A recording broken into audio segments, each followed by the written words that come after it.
dikatakan bahwa Alkitab itu sebenarnya kontradiksi.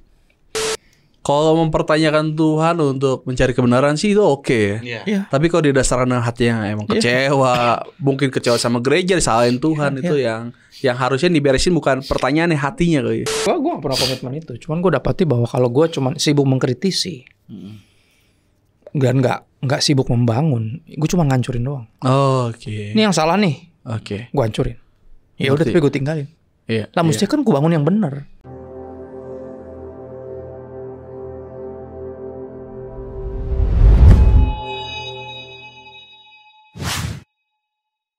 Ada yang seru nih, Bung. Jadi ada sebuah statement yang dikeluarkan di TikTok dan yang di YouTube bahwa sebenarnya dikatakan bahwa Alkitab itu sebenarnya kontradiksi. Ya kan, diambil analoginya adalah tentang bahwa Tuhan itu melarang perzinahan. Istri harus tetap satu. Tapi mengizinkan Daud istrinya banyak. Daud, Salomo istri banyak. Nah, seakan-akan ini menggambarkan bahwa Alkitab itu bipolar, punya dua kepribadian nih. Kontradiksi. Nah, menurut Bung gimana itu? Ya menurut gua gini, semua jagoan di Alkitab itu manusia biasa. Yang geblek. Iya, benar. Kecuali Yesus. Iya. Iya dong, Yesus kasarnya Yesus doang yang gak ada gebleknya. Ngerti kan? Jadi semua yang lain pasti ada geblek-gebleknya. Dan lu jangan bandingin yang gebleknya dari yang jagoan yang lain, dalam tanda kutip. Sama keseluruhan bahwa itu berti boleh dong kayak Daud. Alkitab ngomong gitu. Ya nggak gitu. Alkitab itu mencatat kemanusiaan mereka. Orang-orang biasa yang dipakai Tuhan secara luar biasa. Dan jujur, secara jujur. Dan secara jujur, nggak ada yang diumpet-umpetin. Mereka punya kesalahan, bukan cuma keberhasilan, ditulis juga. Benar. Menunjukkan mereka manusia biasa, mengencourage kita. Jadi ketika kita yang sebagai punya kelemahan ini, ya kita lagi pelayanan dan kita jatuh, kita bisa belajar bahwa ternyata Tuhan anugerahnya tuh besar loh.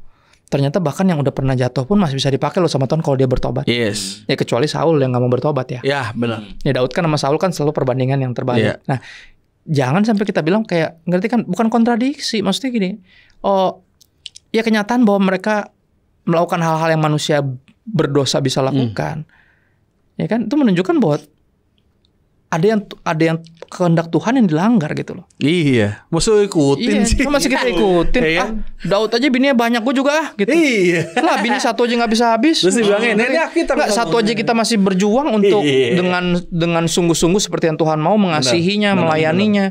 Itu aja susah. Maksud gue boro-boro mikir yang lebih banyak. Dan itu nggak usah ke situ dulu otak lu deh. Maksudnya apa sih yang lu cari? Gini loh, semua pertanyaan di Alkitab, semua kisah-kisah aneh itu, kalau kita pandangnya salah, kita jadi dia tuh jagoannya, padahal bukan.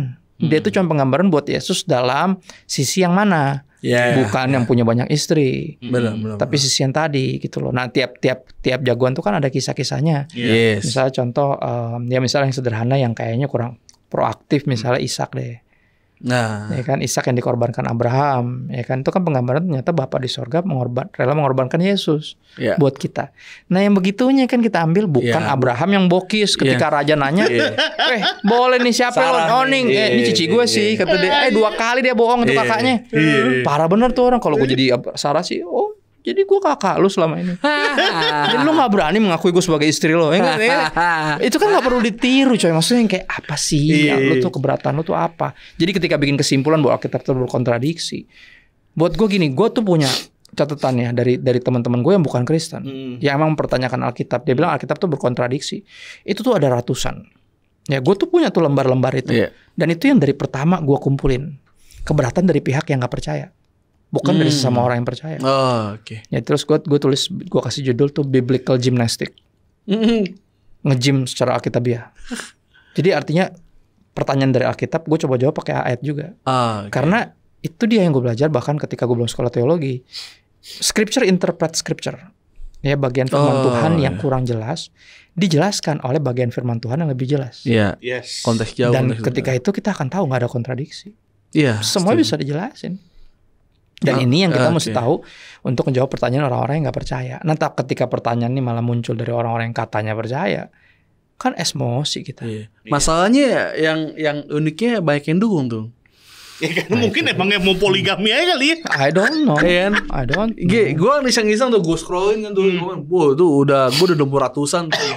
Gue setuju nih, ini relevan, ini relate nih gitu. Ini keren nih. Apanya? Semua kita punya pertanyaan. Itu relate. Cuman kita gini, Ada perbedaan antara, maksudnya gini, gue percaya ada beberapa titik dalam hidup gue di mana gue meragukan. Oke. Tapi gue belajar untuk nggak meragukan ketika gue baca bagian Alkitab tentang Zakaria sama Maria. Zakaria bapaknya Yohanes, sama Maria ibunya Yesus. Dalam tanda kutip ya. Kan malaikat datang dengan kurang lebih berita yang hampir sama. Lu bakal punya anak. Dengan cara ajaib. Yang satunya bertanya, gimana gue punya anak? Gue merit aja belum. Ya kan? Dia bertanya dari pertanyaan, bukan meragukan. Yang satunya ketika dia bilang lu bakal punya anak, imam yang harusnya apa udah lebih percaya sama Tuhan dong, imannya harus lebih tebal dong sama Tuhan dong. Malah dia bilang ini, tahu dari mana gue bakal punya anak? Si Gabriel sampai kayak, kok jadi nyolot bocah ini? Gue datang itu bawa kabar baik buat dia, yang dia doakan puluhan tahun sama bininya untuk punya anak. Dan gue berharap nih ketika gue datang bawa kabar baik, dia seneng dong. Malah nyolot. Tahu dari mana tuh bakal kejadian? Kenapa dia ngomong gitu? Karena dia kecewa. Kenapa baru sekarang lo jawab? Udah telat, dari dulu kita hidup dalam aib. Ya zaman dulu kan kalau apalagi lu imam nggak punya anak kan, semua ngomong di belakang ini pasti ada dosa tersembunyi nih. Iya gak? Makanya kelihatan dari istrinya ketika dia ngomong apa istrinya. Pas dia punya anak, akhirnya istrinya bilang apa? Akhirnya aib kita diangkat. Lihat gak? Jadi dia punya respon pertama itu jadinya bukan pertanyaan, tapi keraguan. Berasal dari hati yang kecewa dan pahit. Dan mempertanyakan Tuhan. Yang gue bilang, jadi dari pas gue baca itu gue ngerti, ternyata harusnya gue tuh bukan mempertanyakan tapi bertanya. It's okay to have questions. Iya, emang gak masalah. Iya, cuma ketika gue mempertanyakan atau meragukan itu beda. Iya. Meragukan Tuhan kok diragukan. Iya. Akhirnya apa? Gue beli buku-buku gini karena gue berusaha meragukan keraguan-keraguan gue. Bukan Tuhan yang gue ragukan, bukan. Setuju. Tapi keraguan-keraguan gue nih gue pertanyakan lagi. Kenapa lu bertanya gitu? Apa yang bikin lu bertanya gitu? Lu kecewa sama Tuhan? Dalam hal apa dia mengecewakan? Jadi gue mempertanyakan diri gue sendiri. Gue belajar dari Raja Daud kan. Di Mazmur kan dia sering tuh berdialog sama dirinya sendiri. Ya ketika kita kecewa ngomong kayak gitu, kok bisa kita ngomong gitu? Kenapa kita bisa sampai sana? Kekecewaan apa yang kita miliki sama Tuhan? Baru kita datang kepada Tuhan. Sorry ya, kemarin gue sempat ngomong kayak gini ya. Ayub kan ngomong gitu. Ya kan, Tuhan, semua yang gue omongin gue cabut deh. Gue ngomong dari ketidaktahuan gue. Selama ini gue banyak denger tentang lo doang, tapi sekarang gue benar-benar melihat. Nah itu yang kita mesti miliki loh, kerendah hatian itu. It's okay untuk punya pertanyaan. Gue juga punya 1001 pertanyaan. Gue skeptik kok. Salah satu buku favorit gue zaman gue kecil tuh, apa ini apa itu, bro. Tau gak apa ini apa itu? Kenapa ini begini? Kenapa itu begitu? Lu bayangin, guru sekolah minggu gue banyak yang hampir murtad loh. Gara-gara megang si satu ini yang nanya-nanya terus. Ini kan nyebelin loh, gue dulu pas masih kecil anak pendeta tapi nanyanya udah kayak orang ateis, nyebelin bener. Tapi gue bertanya ke pihak yang benar. Guru sekolah minggunya berarti tugas mereka untuk cari tahu dong. Punya pertanyaan oke, gue dari kecil akhirnya bertumbuh jadi skeptik. Sempat mempertanyakan segala sesuatu. Sampai baca perikop itu gue ngerti. Kenapa dia jadi bisu pertanyaan dia sama loh. Soal Maria, gimana cara gue bisa punya anak? Ya kan, istri gue mandul, kita udah tua. Itu kan pertanyaan Abraham. Ini kan kenapa Abraham gak dibikin bisu? Kenapa yang ini bisu? Berarti ada perbedaan tuh di hatinya dia. Dia kecewa, dia keluar dari pertanyaannya muncul dari kekecewaan dan dia meragukan Tuhan. Yang gue bilang, buat gue bertanya tuh it's okay. Gue sempat meragukan Tuhan berapa kali dan gue berkali-kali minta maaf. Dan gue yakin Tuhan juga ngerti. Namanya juga manusia, kita kan terbatas. Tapi tadi ketika mempertanyakan itu jadi tren. Nah itu, wah gue concern sih gue sejujurnya. Kalau mempertanyakan Tuhan untuk mencari kebenaran sih itu oke ya. Tapi kalau didasarkan dengan hati yang emang kecewa, mungkin kecewa sama gereja, disalahin Tuhan, itu yang harusnya diberesin bukan pertanyaannya, hatinya kali. Iya, benar. Dan sambil bertanya, karena pertanyaan kita harus dijawab. Artinya gue bilang, kita bertanya kalau hati kita beres, kita bertanya bukan mempertanyakan. Mempertanyakan itu berasal dari hati yang gak terima. Iya sih. Nggak terima apa? Misal contoh ditinggalkan orang yang kita kasihi, misal meninggal atau, nah itu kan pertanyaan-pertanyaan gitu yang sebenarnya semua orang bergumul, bro. Iya. Apa kabar Ayub? Anak 10 mati semua. Iya. Kekayaan lu udah semua. Istri yang geblek malah ada di situ. Iya. Mendingan kenapa dia nggak diambil kan gitu? Kita mikir kenapa semua yang ini diambil, yang ini disisain gitu. Yang malah bikin gue mempertanyakan lu gitu maksudnya. Nah, itu kan gue bilang ya, ketika ketika tren untuk mempertanyakannya jadi marak. Ketakutan gue malah gini, siapa yang mau jawabin? Nah itu. Kita tuh berharap Tuhan kan gitu, kita berdoa ya. Yesus pernah bilang gini, berdoalah kepada yang punya tuayan, dia kirim lebih banyak pekerja. Dan kita berdoa buat itu dong. Kita berdoa buat satu lagi. Revi Halim, ya kan satu lagi. Siapa dulu Radit, sekarang Radit udah meninggal. Ya bangkit lagi siapa lagi? Jevon Gasali, bangkit lagi Atma misalnya, bangkit lagi. Gue berdoa tuh lebih banyak karena kita perlu bantuan. Ini generasi yang dengan pertanyaan itu banyak, makin banyak orang. Setuju. Dia muncul viral malah. Ya elah, nah, itu. Bro. Bukan nolongin malah bikin ribet. Nah, harusnya kita jadi Avenger nih. Tiba-tiba ada pengkhianat. Malah ada yang itu Among Us ya kan pusing. Buat gua gini loh, gua enggak mau menyesatkan orang. Tetap buat gua percaya dia dalam pergumulan, dalam perjalanan. Gua berharap itu. Iya. Ya makanya pendampingan dari brother gue gitu kan. Gue berdoa biar itu efektif gitu loh. Cuman gue tetap harus belain gue harus tetap belain generasi berikutnya. Kalau kita jadikan mempertanyakan Tuhan jadi tren, ini bukan sesuatu yang baik. Punya pertanyaan dan kita bilang punya pertanyaan itu wajar tuh jadi tren, oke. Semua kita punya pertanyaan. Tapi ayo kita cari jawabannya bareng-bareng. Iya sih. Jangan atas nama progresivitas kita terus bermain di area bertanya. Nah, itu kan problem. PR sih Bung jadinya. Jadi masalah ini jadi akhirnya ketahuan juga bahwa ternyata generasi sekarang pun juga punya pergumulan yang sama nih. Betul. Semua suka nanya gitu. Semua orang bergumul. Kita pikir kita pribadi ya banyak punya kesamaan ikut Tuhan tuh karena bukan pertanyaan awal itu, karena mengalami gitu kan. Mengalami Tuhan dulu baru bertanya-tanya sama Tuhan, masuk ke seminar di Betel kan gitu. 4 tahun di situ gue tanya habis-habisan sama dosen kan gitu. Ayo. Maksudnya sekarang ini kelihatannya kok ini agak PR ya buat generasi sekarang gitu. Lebih mengerikan gitu. Iya, jadi buat gue coba belajar disiplin deh. Lu kalau punya pertanyaan, ketika lu baca Alkitab punya pertanyaan, lu tulis di samping deh. Ya, Alkitab gue pernah dilihat sama Mongol dulu pas dia sempat ikut diklat karena kan waktu itu mau sekolah Alkitab. mau ada yang donasiin, maksudnya mau sponsorin, ternyata mundur kan. Akhirnya mau jadi stand up comedy, ternyata itu emang rezekinya dalam tanda kutip, emang cara Tuhan lah, profesi dia melayani dia lewat situ. Jadi Mongol sempat lihat Alkitab gue, terus dia bilang, ini Alkitab lo. Pertanyaan-pertanyaan lo kayak pertanyaan anak-anak gereja setan dah. Dan gue biasain diri ketika punya pertanyaan gue tulis samping. Karena gue yakin nanti bagian Alkitab lain akan ngejawab pertanyaan gue. Jadi gue punya pertanyaan banyak bro. Cuman gue posting. Ngerti kan? Dan gue nyari tahu.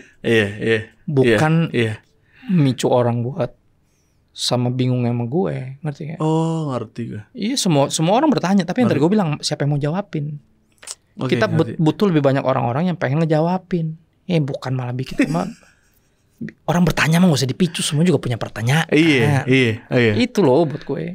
Dan gue berdoa buat yang progresif yang pinter-pinter amat, ayo gitu loh. Ayo bergerak dengan benar gitu loh.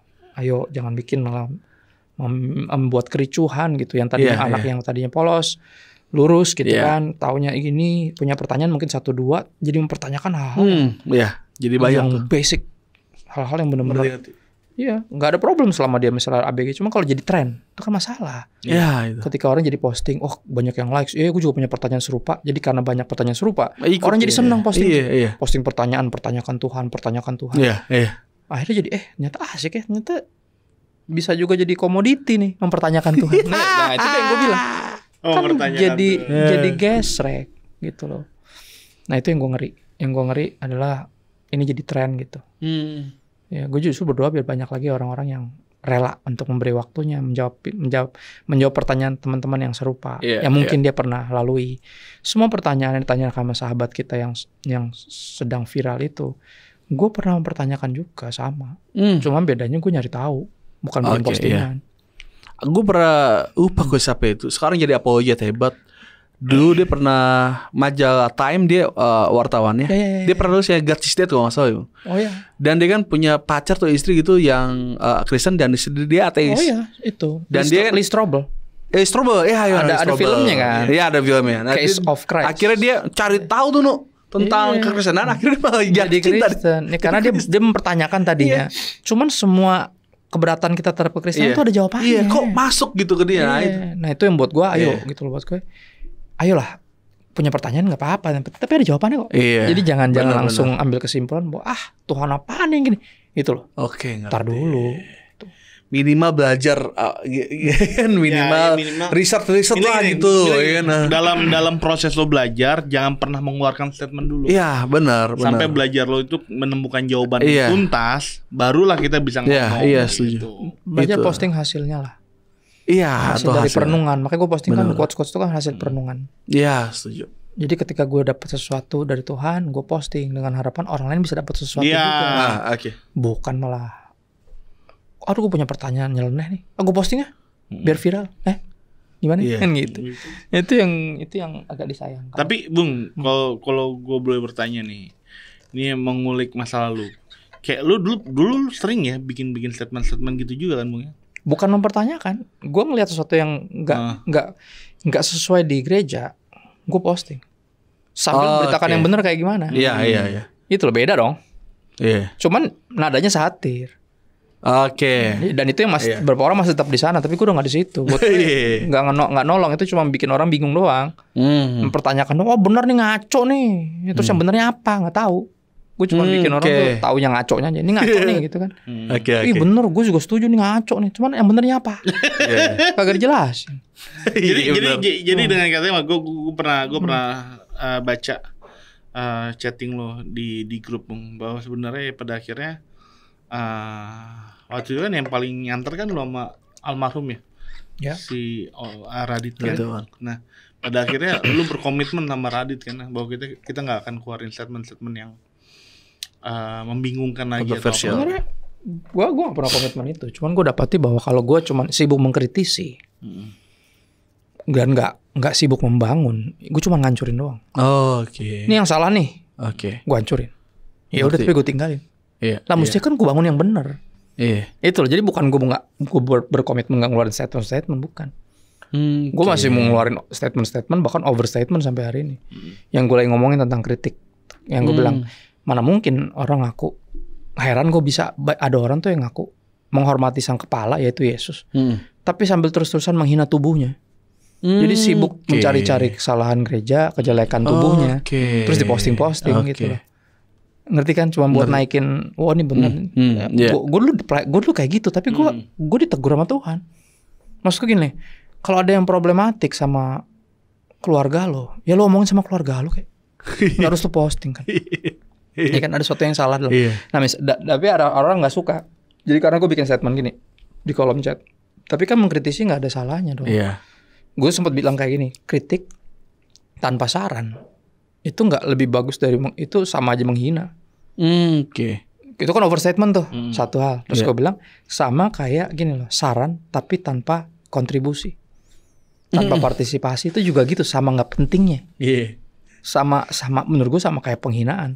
Misalnya contoh, tapi kan dalam konteks apa? Konteks bergereja. Contoh gini, acara keluarga, nyokap gue masak, ya doi kerebetan, gue tahu. Akhirnya apa ya? Keasinan makanannya. Tapi kan gue nggak bilang di meja makan, asin banget enggak. Kenapa? Mak gue yang masak. Ngomongin di bye-bye sama mak gue, mak pas lagi cuci piring, ambil bantuin dia cuci piring nih, gue jaga-jaga perasaan dia. Mak tumben asin bener. Iya, nggak pegang tadi pas lagi ini menunya gini-gini, mama juga kebanyakan. Kamu bantuin dong lain kali. Nah, harus kan gitu. Ngerti gak? Jadi kalau ada yang nggak sah ada yang nggak sesuai nih di gereja nih menurut kita, ngomongin lah sama gembala lo. Bye-bye. Pak, harusnya tadi ngomong perpuluhan jangan gini lah nadanya, maksudnya anak-anak kan nangkepnya beda. Bye-bye sambil beres-beres gitu loh. Artinya lo ada kontribusi, bukan cuma nyap-nyap doang. Nah banyak orang nafsunya pengen bikin postingan, cuman mengkritisi tubuh Kristus. Atau sama kritikan. Dan buat gue itu sama aja ngejelek-jelekin lah. Dan itu dalam konteks itu dia samain sama restoran. Kalau restoran kita lagi makan di restoran nih, terus makanannya nggak enak nih, ya kita kan mengkritik wajar dong. Ya itu kalau restoran bro, ini kan keluarga. Restoran sama keluarga kan beda. Gue nggak bikin review, gue nggak bikin review di meja makan ketika mak gue masak. Gue makan, gue telan. Selama itu nggak beracun. Baru abis itu gue ngomong bye-bye, mak tumben asin bener. Nggak di depan orang-orang gue bilang gitu. Mak gue bisa masak nggak sih nih? Kayak Kan restoran kita ngomong gitu. Iya. Asin banget mas. Benar-benar. Tapi kan restoran bukan keluarga. Nah kalau keluarga kita kontribusi lah. Betul. Kita kritisi gereja kita sendiri. Ayo, tapi obrolin. Kritisi, tapi obrolin terus kasih kontribusi. Gue bisa bantu ini Pak. Siapa tahu nih Pak ya.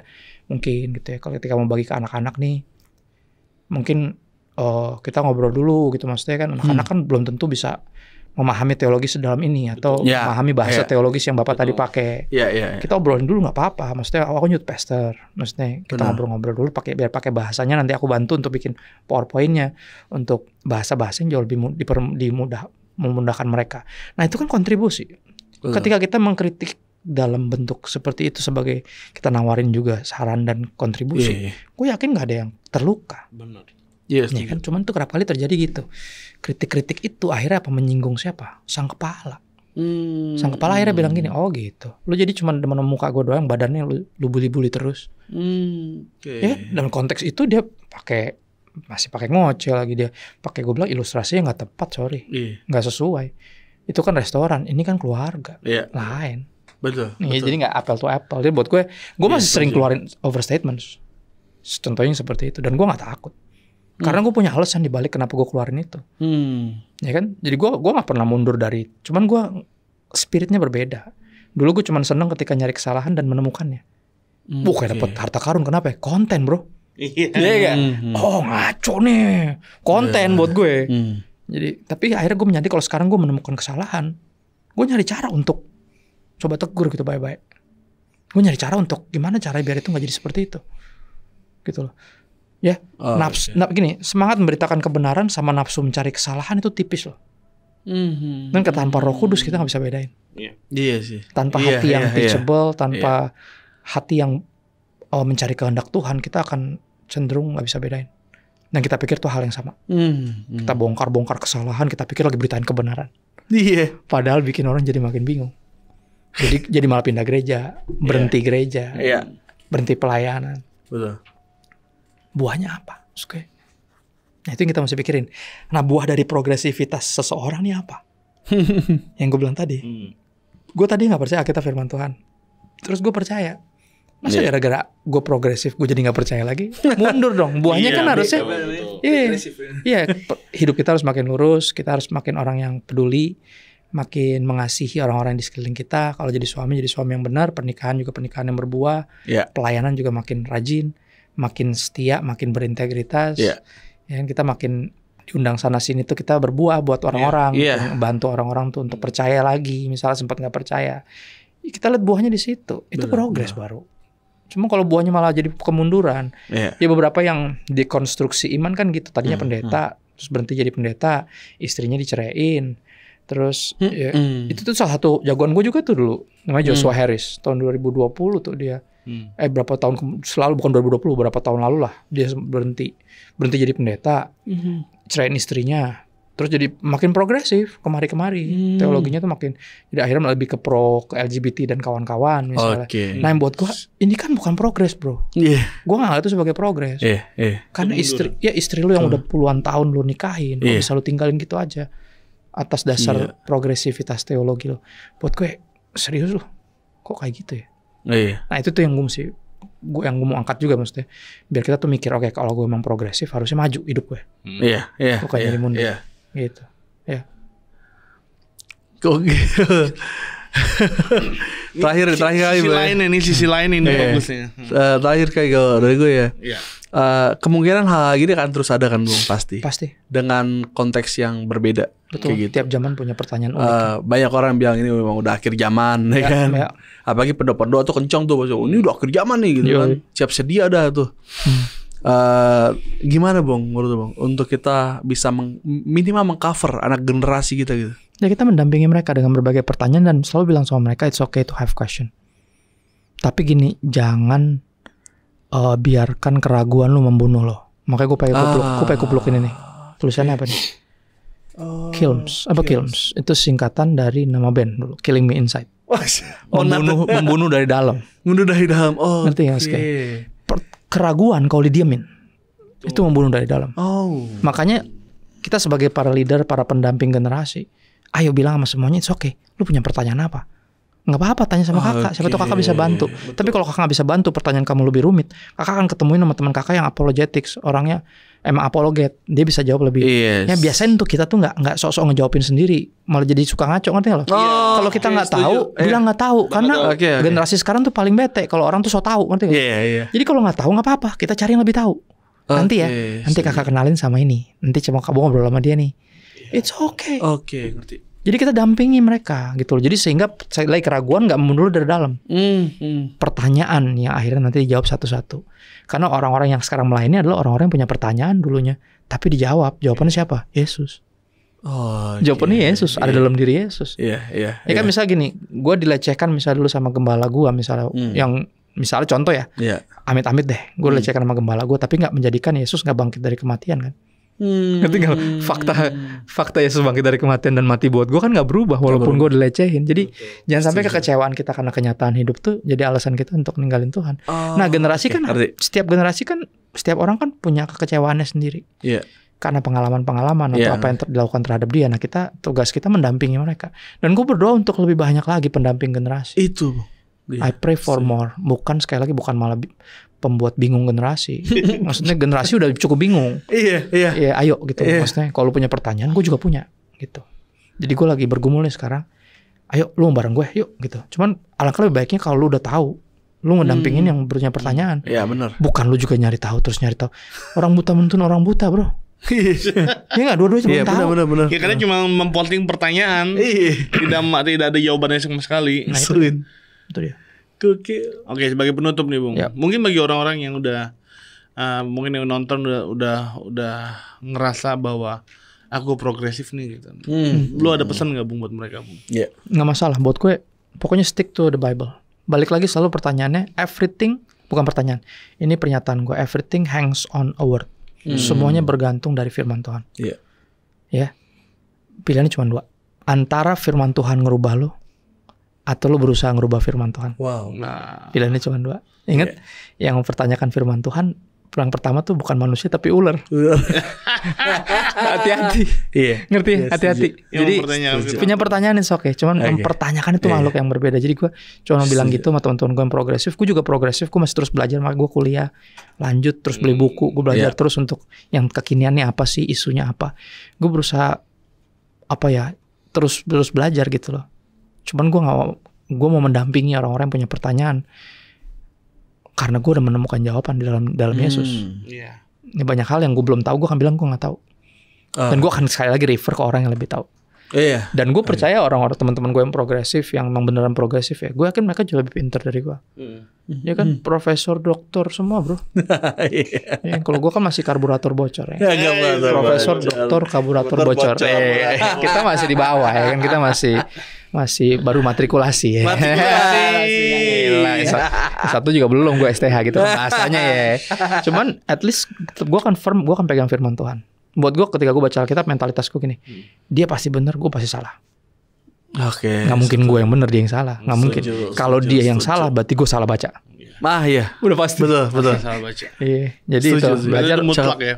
Ya itu sih. Cakep. Oke, jadi teman-teman jelas banget bahwa kita bikin video ini bukan kebakaran jenggot sekali lagi gitu. Karena emang penting banget nih, makanya nonton video ini sampai habis supaya ngerti gitu loh kenapa hal ini tetap perlu diangkat. Harusnya udah close ya. Udah close. Gitu. Udah close tanpa klarifikasi kan gitu. Ya, oke itu aja teman-teman. Yang suka video ini boleh nonton video-video berikutnya dalam satu channel Millennial Baper. God bless you. Oke.